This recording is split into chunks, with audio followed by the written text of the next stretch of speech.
कहीं अगर कोई गंदगी पड़ी हुई है, कोई चीज पड़ी हुई है, उसको साफ जरूर कर दे, निर्मल। और जितनी निर्मल होगी उतना सुख का अनुभव कराएगी, उतने आनंद का अनुभव कराएगी। मंदिर देवालय में शिव पुराण आप लोगों ने सुनी होगी, हम कई बार आपको कथा में कहे हैं शिव महापुराण में कि शंकर के मंदिर में पहुंचकर एक लोटा पानी चढ़ाकर शंकर को प्रसन्न करने से बड़ा है शंकर के मंदिर में अगर कोई निर्माल्य पड़ा हुआ है, सामान पड़ा हुआ है, जल ढुला हुआ है, उसको साफ कर देना, मंदिर को क्लीन कर देना। शंकर जल चढ़ाने से ज्यादा प्रसन्न हो जाते हैं मंदिर के साफ सफाई से।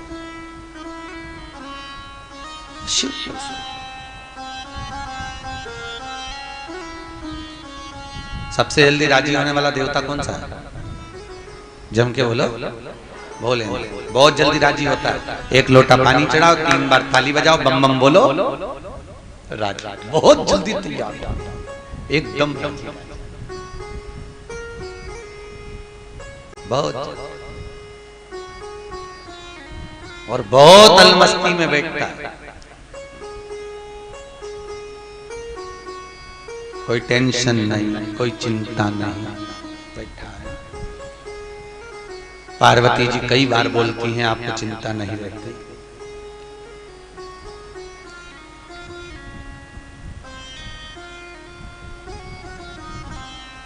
शायद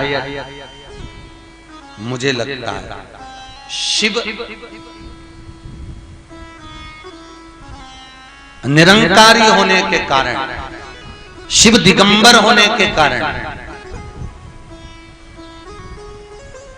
शंकर करुणा सागर होने के कारण दुनिया के प्रपंच से दूर है।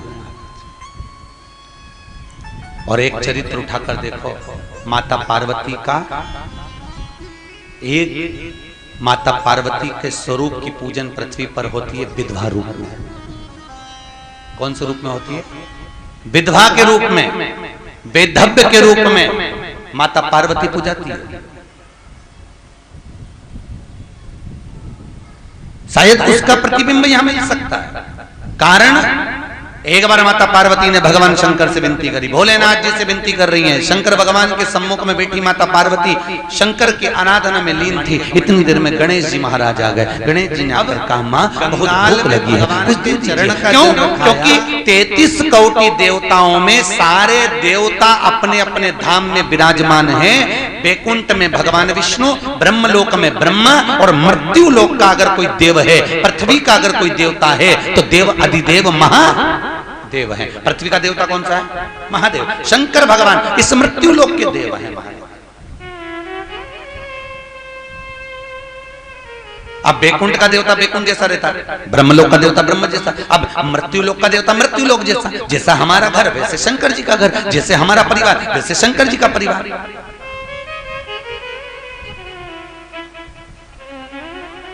तो एक दिन माता पार्वती के पास में गणेश जी ने आकर कहा, मां बहुत भूख लग रही है, कुछ दे दो। माता ने अंदर जाकर देखा तो भोजन कक्ष में कुछ था नहीं, रसोई घर में कुछ नहीं। जैसे आपका परिवार वैसे पार्वती जी का परिवार। पार्वती जी कोई चमत्कार नहीं करती, शंकर जी कोई चमत्कार नहीं करते अपने परिवार का पालन करने के लिए। शंकर जी कोई छल कपट प्रपंच नहीं करते अपने परिवार का पालन करने के लिए।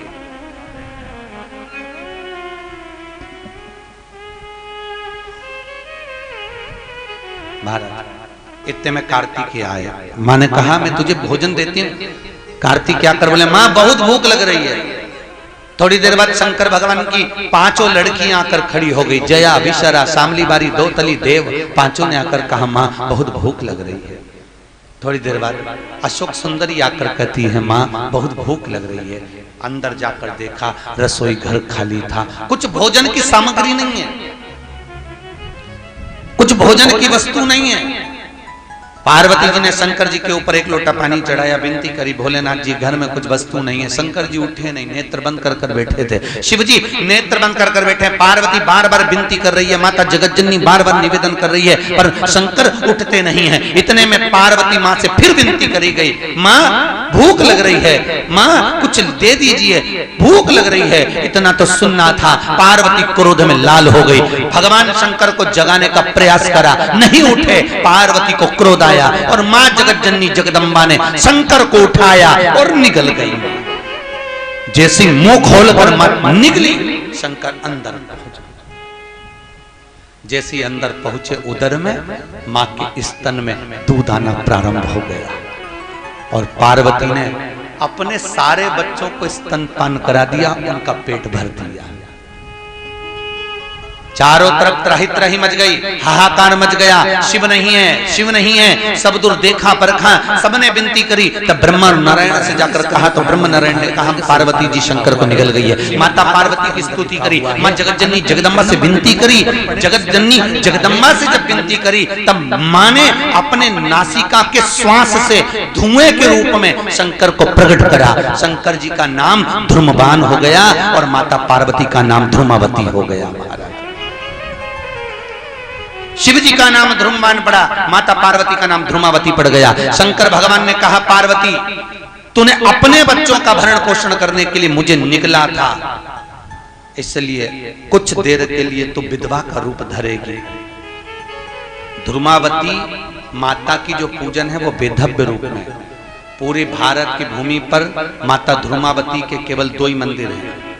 एक झांसी के पास में दतिया में, और दूसरा जबलपुर के पास ध्रुमा गांव में, जहां पर माता विधवा के रूप में बैठती है, वेधव्य के रूप में। मांग नहीं भराती, चूड़ी नहीं पहनती, पांव में बिछुड़ी नहीं पहनती, गले में मंगलसूत्र नहीं पहनती।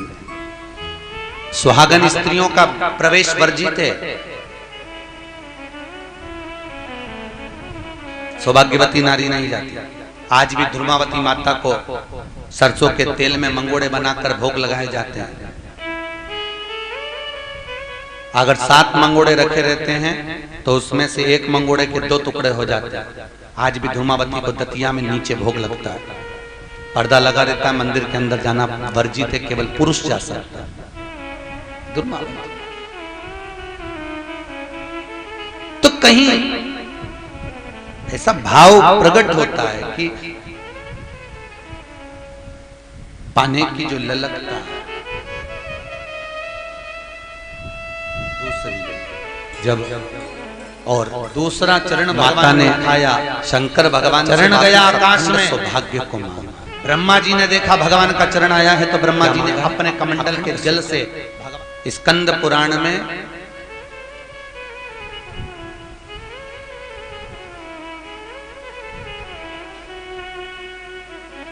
ये कथा बड़ी सुंदर लिखी है कि माता पार्वती ने,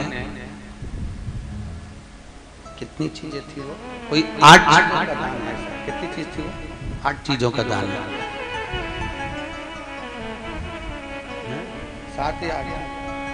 7 या 8 चीजें हैं इसके अंदर, कल हम आपको बताएंगे 7 चीजें कि माता पार्वती ने। स्कंद पुराण में श्री वेदव्यास जी ने लिखा कि नारी अगर इन कुछ 5 या 7 चीज उसमें लिखी हुई है, 7 या 8 चीजें, इस चीज का दान अगर स्त्री कर देती है तो वो नारी कभी विधवा होकर प्राण नहीं त्यागती, सौभाग्यवती होकर ही जाती है। सौभाग्यवती होकर स्कंद पुराण में लिखा है।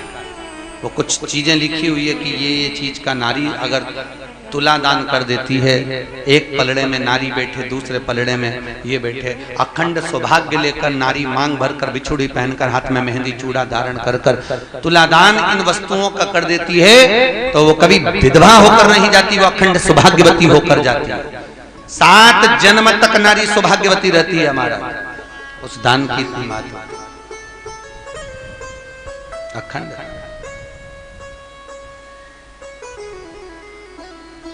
इतनी तो यहां शास्त्र कह रहा है, यहां शास्त्र वर्णन कर रहा है भगवत तत्व की जो शरणागति है, भगवत तत्व का जो सुख है, वो जीवन को सुख देने वाला है।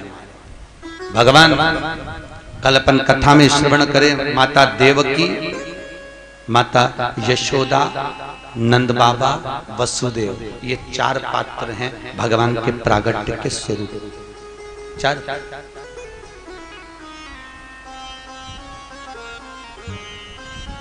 भगवान के मंदिर में जाकर केवल साफ कर देना, भगवान के मंदिर में जल चढ़ाने से बड़ा है अगर भगवत मंदिर में पहुंचकर हिरमाल्य को गिरा दे। तप करा तब सरिता श्रेष्ठता दे।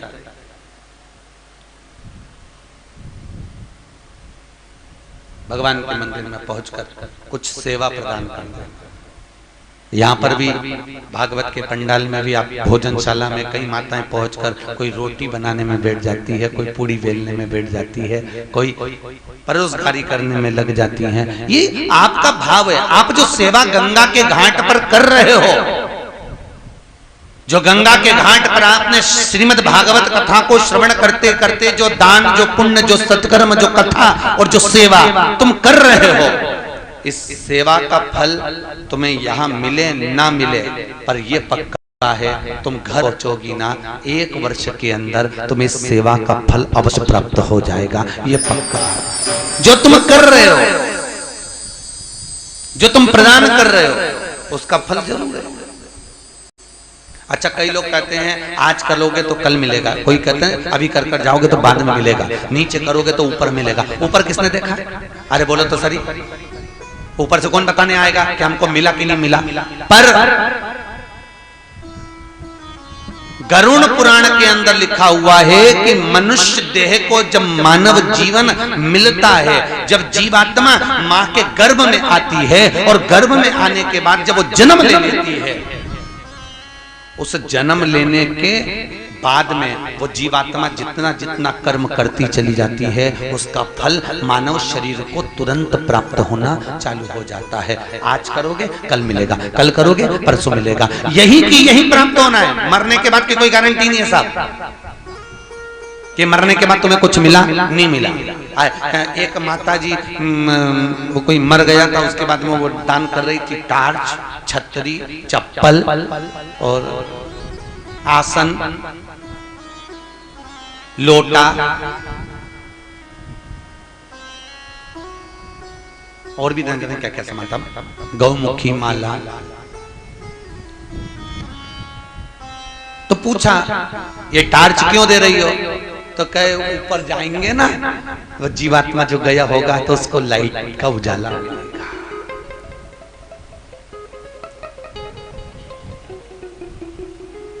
उसको थोड़ा सा प्रकाश मिलेगा। अच्छा ठीक है।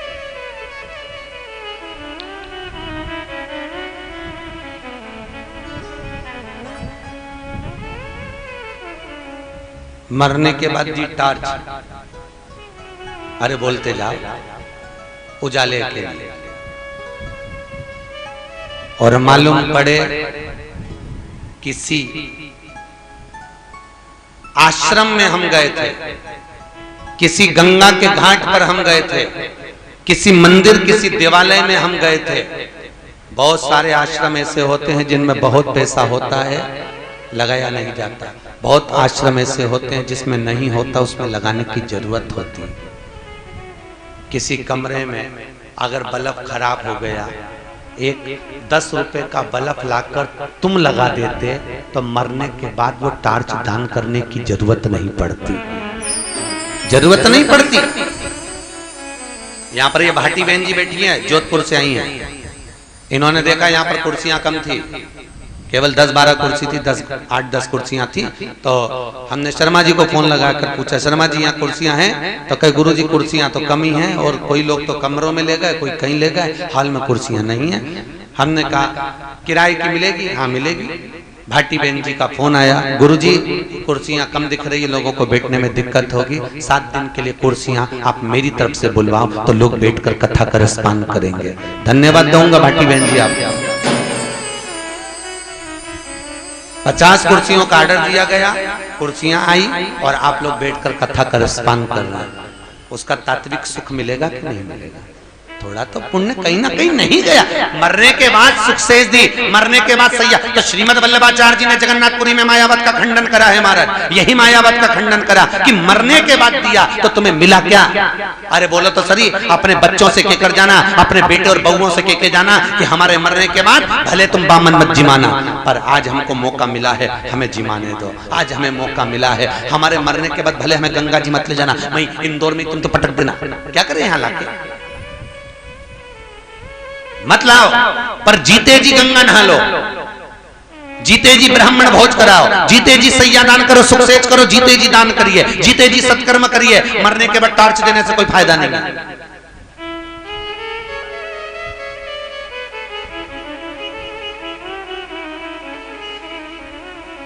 कौन सा दान? क्या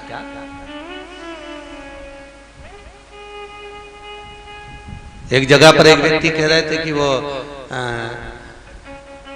लोग मरते हैं, नेत्र दान कर जाते हैं तो ऊपर जाके अंधे बन के पैदा होते होंगे, अगला जन्म अंधे का होता होगा। मैंने उसको हाथ जोड़ कर कहा इधर आ पहले तो, नेत्र का दान मृत्यु के बाद किया जाता है, सत्य है कि गलत है? कब करते हैं हम नेत्र का दान? जैसे प्राण छूटे उसके बाद, प्राण निकलने के बाद नेत्र दान किया है। जब इंद्रियों ने, शरीर ने काम करना बंद कर दिया तब नेत्र दान दिया गया, और तब ये शरीर बेकार हो गया, इसका कोई मोल तत्व नहीं है, ये केवल जलाने के लायक हुआ। इन नेत्रों को अगर दूसरे को दे दिया जाता है और दूसरे के नेत्र आ जाते हैं तो आपको तो ऊपर जाकर भी सुख का अनुभव प्राप्त होगा साहब। अंधे पैदा नहीं होगे, कुछ सुख का अनुभव मिल जाए, कुछ सुख का। और हमने केवल अपना सुख देखा, भगवत सुख नहीं देखा। भगवत सुख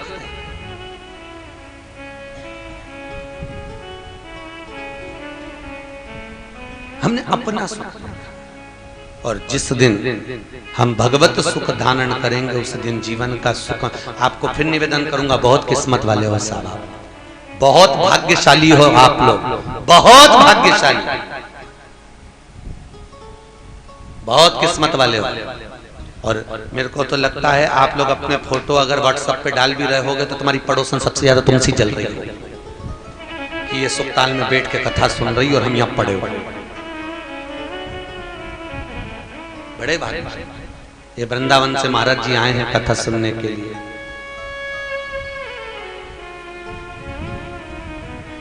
विरक्त हैं, संत हैं, ब्रज की गलियों में रहते हैं, झोपड़ी बनाकर भगवत भजन करते हैं, ब्रज की परिक्रमा करते हैं, वृंदावन में रमे रहते हैं।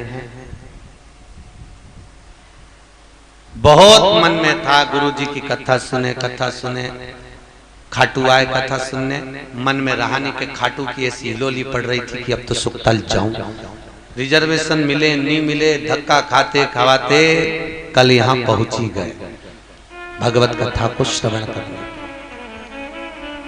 एक बार अगर परमात्मा से लगन लग जाती है, एक बार भगवान की भक्ति अगर जीव इस आत्मा में विराजमान हो जाती है, पर सुख समाहित नहीं होता। अगर सुख मिलेगा तो परमात्मा के चरणों में ही प्राप्त होता है, फिर वो मिलता कहीं।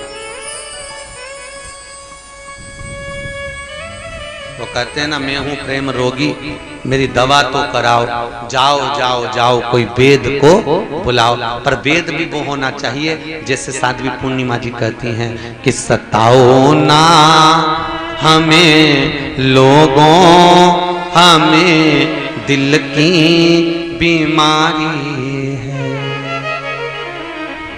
हमारा वेद दुनिया में वो बाके बिहारी। उपचार करेगा तो वही करेगा, वो कर सकता करेगा।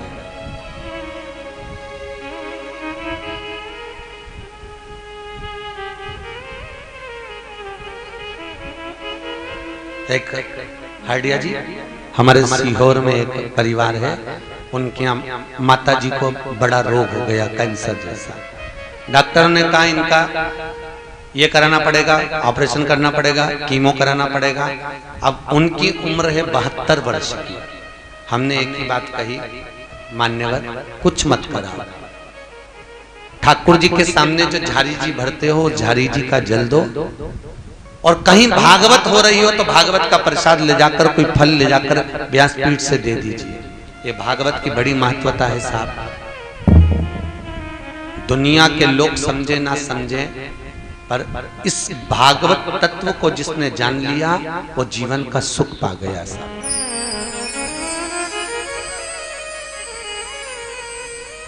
एक ये बैठी है, चश्मा लगा के आगे, कहे गुरुजी मेरे मकान का योग नहीं था, कुछ भी नहीं था, भागवत महारानी से खूब विनती करती थी, पर आज जाकर महारानी ने कल सुन लिया और भागवत कृपा हो गई मेरे यहाँ। कुछ कृपा भागवत महारानी की है, कुछ दया भागवत महारानी की है। इसको केवल साधारण सी अगर लोग पोथी समझते हैं तो पोथी है, इसको केवल किताब समझेंगे तो किताब है, इसको अगर केवल पुराण समझेंगे तो पुराण है। पर भगवान कहते हैं मेरा अंश इसके अंदर विराजमान है, मैं स्वयं इसमें बैठा हूं।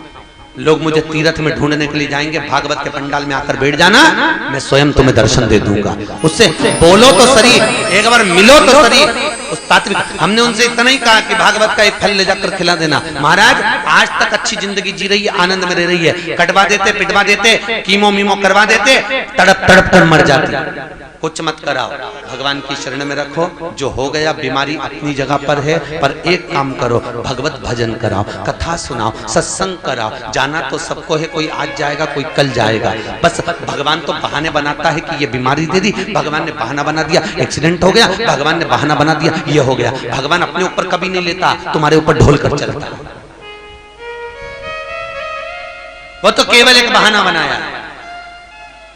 आज भी भगवान के भजन कर रही हैं, आज भी कीर्तन कर रही हैं, आज भी नाम जाप कर रही हैं। बस इतना याद रखो, बड़ी से बड़ी बीमारी भी हो जाए और उस बीमारी में आप अगर अपनी जिंदगी अच्छे से जी रहे हो तो समझ लेना ये परमात्मा जिला रहा है, ये ठाकुर की कृपा है, ये राम की कृपा है, ये मेरे गोवर्धन नाथ की, ये मेरे सुखदेव की कृपा है जो जिला रहा है। और एक बात हमेशा याद रखो, भगवान से कहते रहना, भगवान पलंग पर मत पटकना। कोई नहीं करेगा ठाकुर, कोई करने वाला नहीं है, सब अपने अपने घर में खुश हैं। हमें पलंग पर मत पटक कर रखना, जब तक रखना वो कहे अपन पन्ना हमें रखना, सीखे हमने राह पर चलना।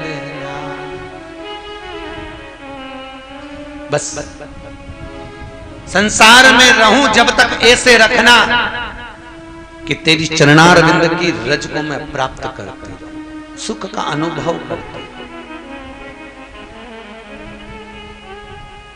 कुछ ना सुना, कुछ मन में कपट ना आए, छल ना आए, बेईमानी ना हो, प्रपंच ना हो, इस शरीर द्वारा किसी को कष्ट ना हो। नहीं तो आज का जमाना बड़ा विचित्र है, राम राम जपना, बोलो जम के, पराया माल अपना, मुख में राम बगल में छुरी, क्या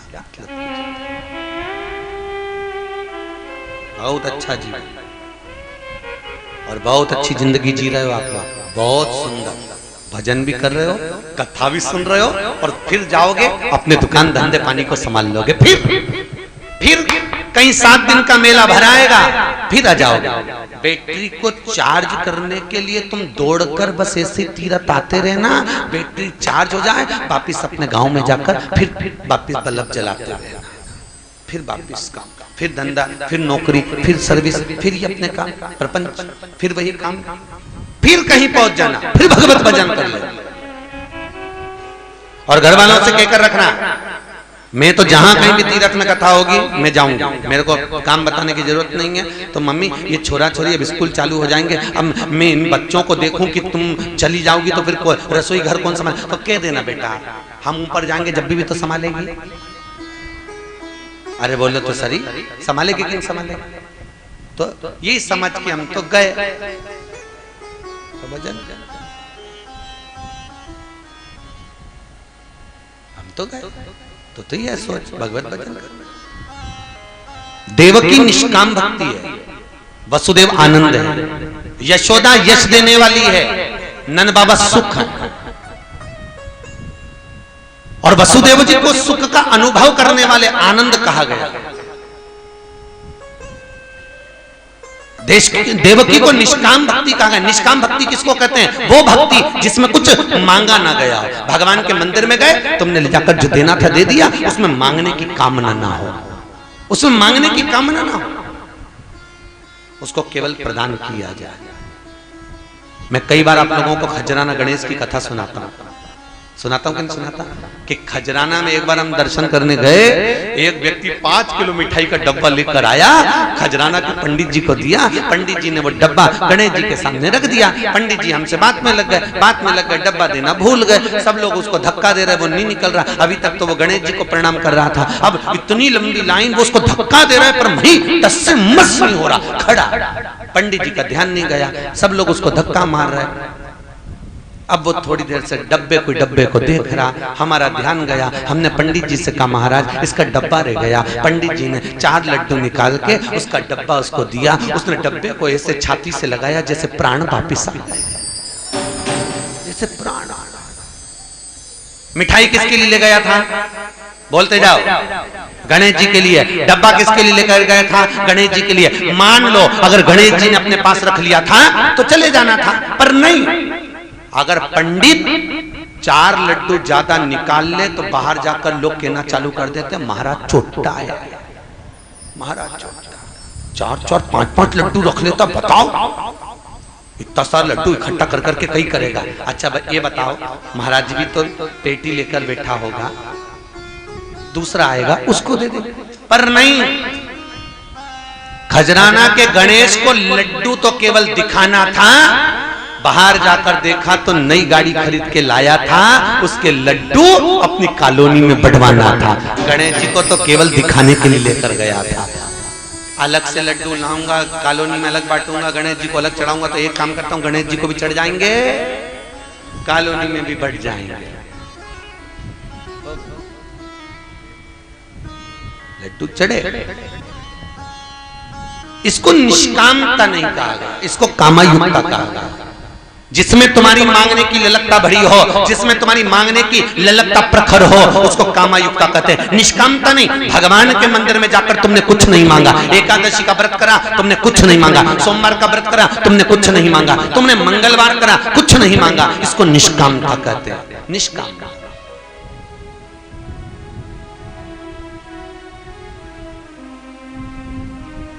मैं गीता बहन सुखताल वाली आपको धन्यवाद दूंगा।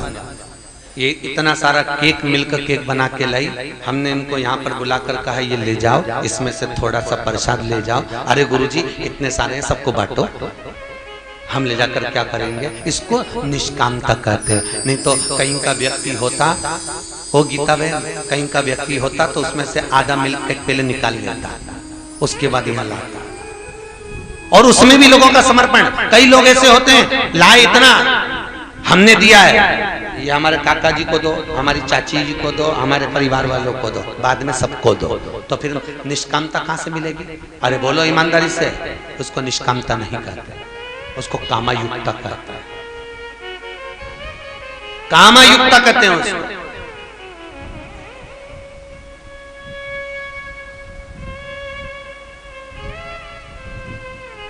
उसको निष्कामता का भाव नहीं कह सकते। देव की निष्काम। वसुदेव सुख। सुख किसको कहते हैं? सुख का अनुभव करके देखना कभी। सुख के चक्कर में ही तो तुम दुख में पड़ जाती हो। जितनी बार तुमने सुख ढूंढा उतनी बार तुम दुख में गिरी हो। सोच कर देखना। सोचा था मेरे बेटे की शादी कर दूं, बहू आ जाए, गरम गरम रोटी खिलाएगी, ऐसी सुखी हो जाऊंगी, खूब सुखताल जाके कथा सुनूंगी। जिस दिन से जगदम्बा आई है, रात की नींद चली गई डोकरी तेरी, रात की नींद।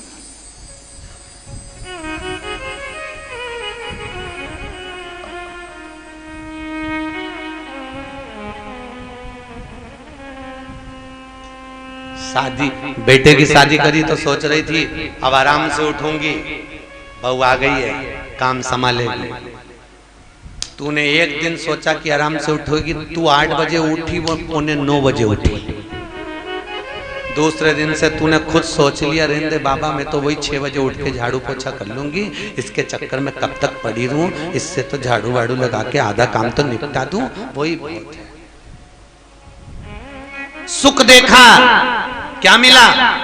अरे बोलो जम के, दुख।